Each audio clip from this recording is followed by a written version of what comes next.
Hello and welcome to class 11 of your Click in English, right? O seu clique no inglês.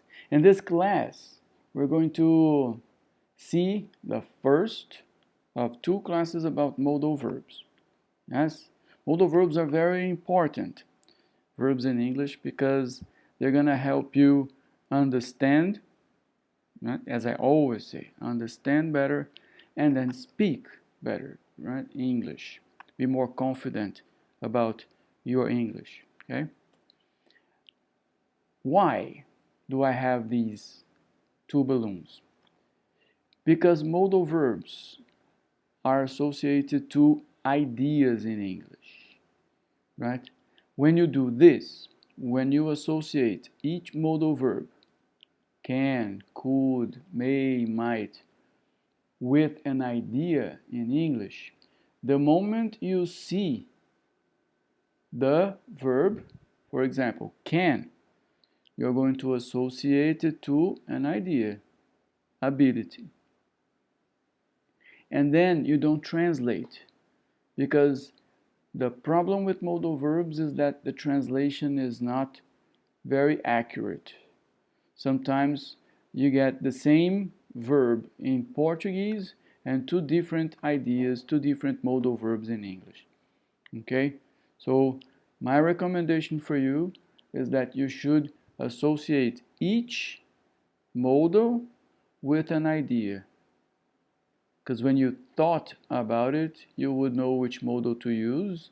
And when you heard it, when you read it, when you read it and when you hear it, you can associate it with an idea. This is the best way to use them correctly, to use them effectively in communication, right? So let's see what the modals for this first class are. The first one, right? First idea, right, that we're going to study is the idea of ability that you express in the present with the modal verb can. I can play the guitar. I am able to play the guitar. I have this ability. Playing the guitar is one of the abilities I have. I can't play the piano. This is the negative or the lack of ability. When you don't have the ability. I can't play the piano. I am not able to play the piano. Right? Okay? This is in the present. Ability in the present. In the past, you use could. I could travel to Rio last summer. I was able to travel to Rio last summer. I couldn't go to the mall last Friday, right? I couldn't go to the mall last Friday. We are in quarantine. The malls are closed, right? Last summer, we didn't have quarantine. We were not in quarantine. So it was okay to travel. And I did. I could travel to Rio last summer. I was able to travel. I wasn't able to go to the mall last Friday. Ability in the present and in the past.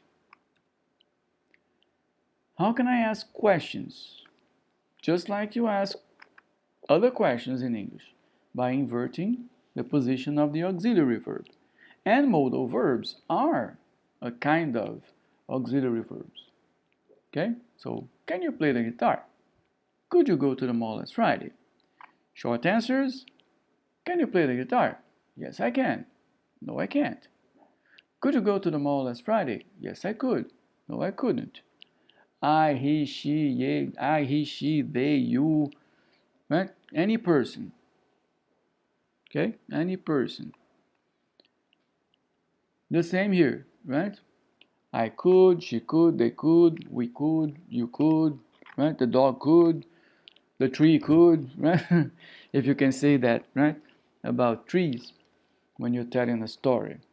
But these are the short answers, right? And these are the short answers that, again, very important to show how well you speak, how well you understand, how well you have command over your English. okay? The English language.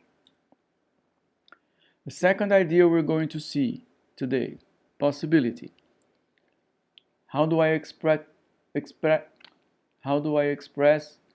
possibility? May and might. And these two modal verbs, right, with this idea, they can be used interchangeably with no change in meaning for most of the situations.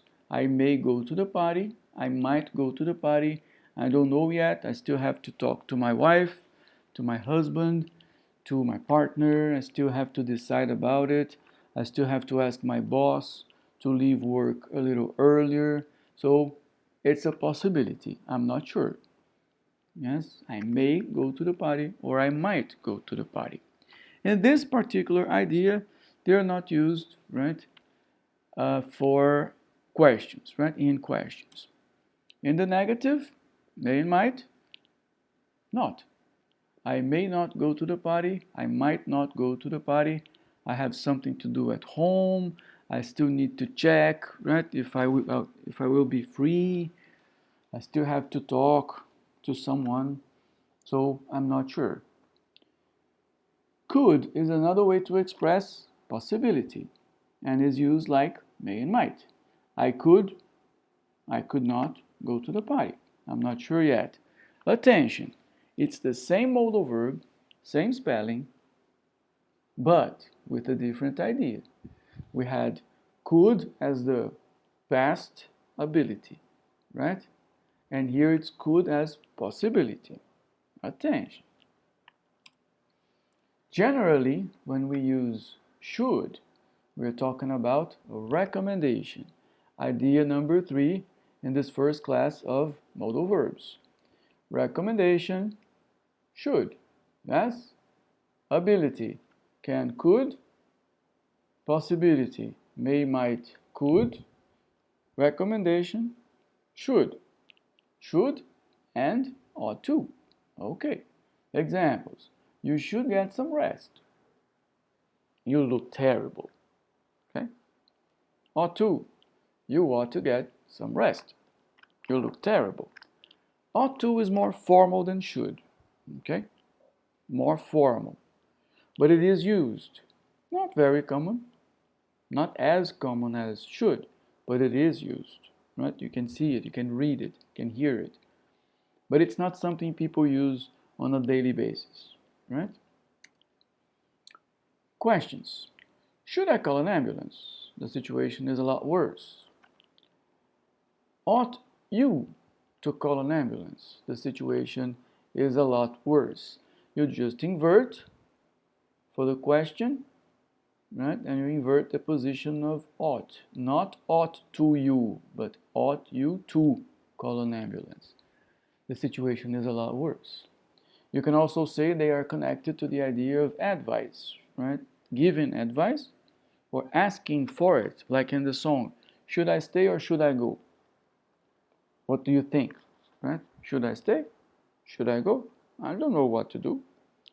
Should I stay or should I go? It's a classic. In the negative, you shouldn't go to the party. You have a test tomorrow morning. Not a good idea, yes? You ought not to go to the party. The negative, you place the not right here. Not ought to not go. You have a test tomorrow morning. Attention, should is followed by the bare infinitive, the one with no to, like can, could, may, and might. Okay?